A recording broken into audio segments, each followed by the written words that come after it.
Hey guys, so recently Google had a developer event called Google I/O, and the company revealed the next version of Android called Android 12. So finally we know what the future version of Android looks like. It offers far more color and customization options, and your phone can even update its color scheme to match your chosen wallpaper. Google this time seemed to have changed everything, and not just small updates. It changes the way we use shapes, colors, motion and light. I have new Android 12 Beta 1 software installed on my Google Pixel 3 here, so let's check this out. So let's start with the lock screen. When there are some notifications, the clock is small on the top left, and you can also see the weather details and the alarm there, and also the notification. But if we clear out the notification, the clock should go all the way big. So now you can see the date and a day there. Below that is the weather, and at the bottom is the alarm clock. Sort of what I've seen with the alarm clock is it doesn't show you all day. It only shows you when there is a 12-hour left in the alarm set. Numbers to unlock the screen have changed as well. So if you look at them, they are much bigger, rounded shape. And when I click on that, you can see it kind of transform from circle to rectangle and back to the circle again. There's also change to how you wake the screen. If you double tap, you can see the effect going up.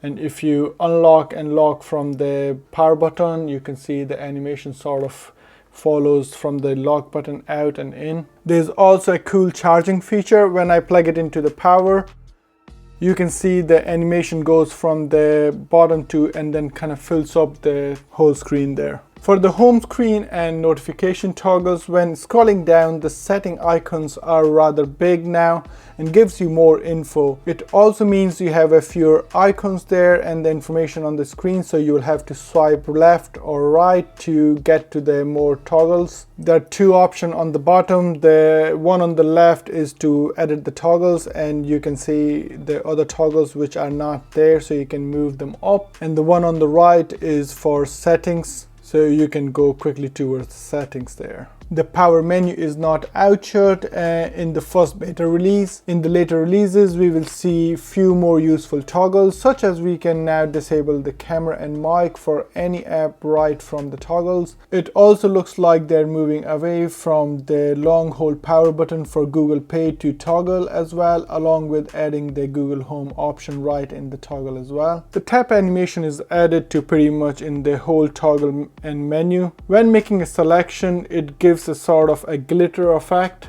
It is also added to the settings menu. You can see the glitter effect here as well. There's also a change in volume UI, which is now big and thick, which I think is not really looking good, but I think it's not the final version of it yet, and we might see a slimmer version in the final release. There's also something called Get App Suggestion. At the moment, you can see there is only one app which is being suggested, but in the new settings now, if you go to suggestions and select suggest in all apps, and if you want to get it suggested for all of the bottom ones, they will change and get it now shows all the suggested apps, which I think is depend on what you recently used and on your personal usage. There's also something called one hand mode, which is good thought, but again, it's still in beta version, so it's not really that handy at the moment, in a way that only half of the screen is visible and you can't really see the whole screen in any way. The good thing is that it works with all applications. There's also a change to the widgets and how they look and feel. So if I choose this one, you can see the corners are no longer sharp, and they're sort of a rounded and more smoother corners there now. Other than that, Google has also focused on the materials and how they look and feel.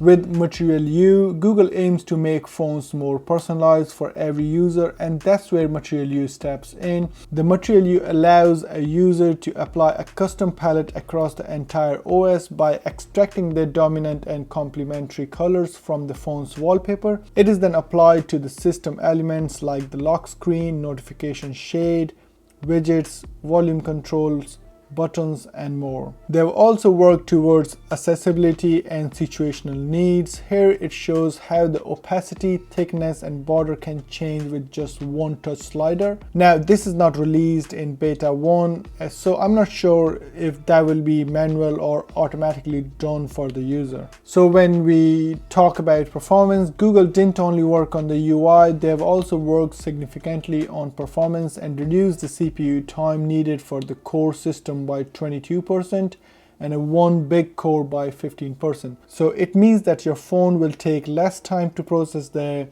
background processes, and eventually means the battery should last longer as well. So the Google also worked on Android Runtime as a project mainline module. It will make it easier for phone makers to update their products faster and keep the phone more up to date regarding critical features and security issues, and it will be possible to update it directly via Play Store and no need to send it in full over-the-air updates. So Google have also looked into privacy of the users, and so they have developed a privacy dashboard, so which will allow a user to see which app have how much access to their information. So there is also system-wide taskbar indicator. If any of the apps start using the camera or microphone, you have the option to turn it off for the app itself. So there is also something called Private Compute Core, which now lets you identify the music which is nearby. There's also Smart Reply, which suggests a response to the chat based on personal reply patterns. Now there's also an approximate location being introduced now. So the new version also gives more control over how much information is shared with apps. The new approximate location permission gives limited access to an app where, for example, if you take a weather forecast app, it doesn't need your precise location, and approximate location is more than enough for the app to work. There are a couple of small changes as well. So rather, they have moved the shadow effect to a stretch effect. So when you reach the end of the page, you can see it's more of a stretching. For the Wi-Fi share, used to be just by the QR code, but now they have also added a nearby share, which you can use to send to anyone close to you. So they were the top new features of Android 12 first beta release, and I think there will be 3 more on the way according to Google's timeline, and new beta releases will be coming every month from now till August 2021, and stable release should come in September 2021. Even though the first release doesn't have all the Android 12 features released, but I love the new UI and changes coming to Android.